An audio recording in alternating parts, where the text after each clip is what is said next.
Alright guys, di video kali ni saya nak tunjuk kat korang perjalanan saya sepanjang Terengganu Street Arts Festival Rubik's Cube Competition.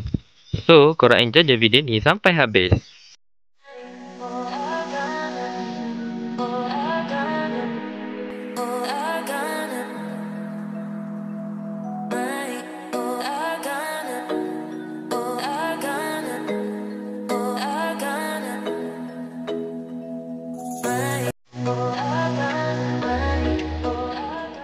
Yeay, dah sampai Kuala Terengganu.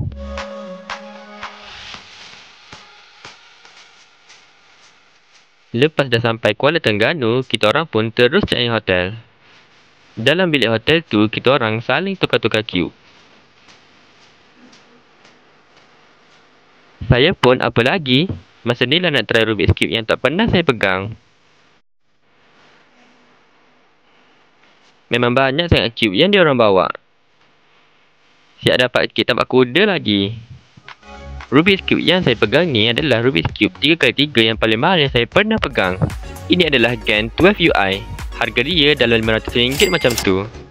Memang mahal. Next, ini pula Moyu Super Well-Long 3x3. Harga cube ni adalah RM300. Memang berkicap kalau nak beli cube macam ni. Siap boleh pakai kat tangan lagi. Semua cube yang saya tunjuk tadi tak ada lawan dengan Rubik's Cube ni. Ini adalah Rubik's Cube mass production yang terbesar di dunia, Moyu 21-21. Harga dia adalah RM7,000. Memang taklah saya nak beli Rubik's Cube yang semahal ni. Dan untuk pengetahuan korang, ketiga-tiga cube yang saya tunjuk tadi adalah milik Irfan Fitri.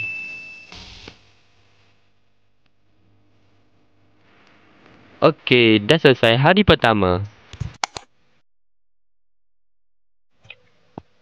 Next day, pagi tu kita orang pun pergilah cari breakfast kat kawasan Kuala Terengganu.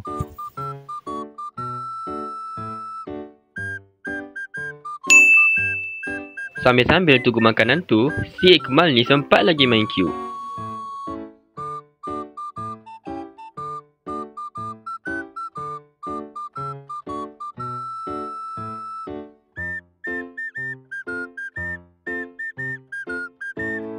Lepas dah breakfast, kita orang pun baliklah hotel. And then tiba-tiba saya dapat pecahkan PB single Rubik's Cube 3x3 saya. Ini adalah first time saya dapat selesaikan Rubik's Cube bawah 10 saat. Petang tu pula kita orang pun makanlah tengah hari dengan Abang Haris Azizan. Cuba kau tengok dia main ni. Bapak laju.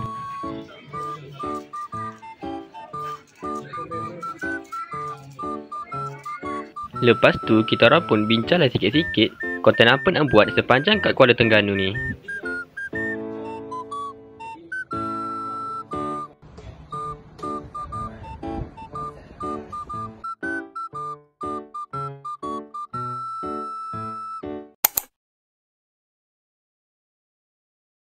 Untuk pergi ke tempat pertandingan tu, kita orang jalan kaki je dari hotel.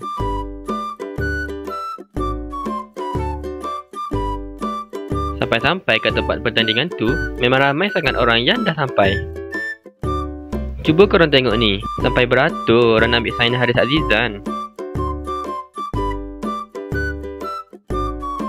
Macam tu je Abang Haris kalahkan kakak ni. Asyik pasal Abang Haris je. Sekarang ni, jom tengok saya lawan Ikmal pula. Dan macam biasa, mestilah saya kalah. Ini pula video yang saya lawan dengan Abang Haris Azizan.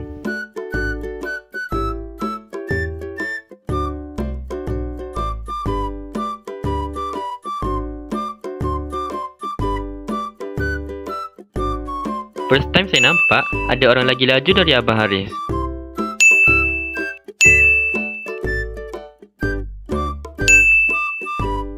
Sumpah saya cakap, malam tu memang sangat best.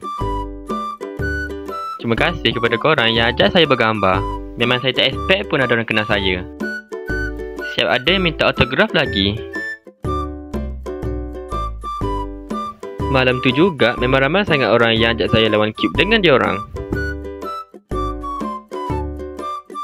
Dan momen yang paling saya tak boleh lupakan, dapat sign daripada Abang Haris Azizan sendiri.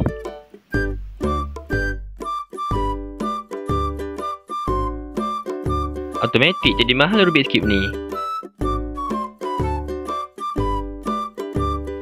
Terima kasih saya ucapkan kepada penganjur Abang Haris Azizan, Ifan Fitri, Iqmal, Haziq dan semua yang datang. Korang semua memang sempoi. Terima kasih kerana menonton dan jangan lupa untuk subscribe channel saya.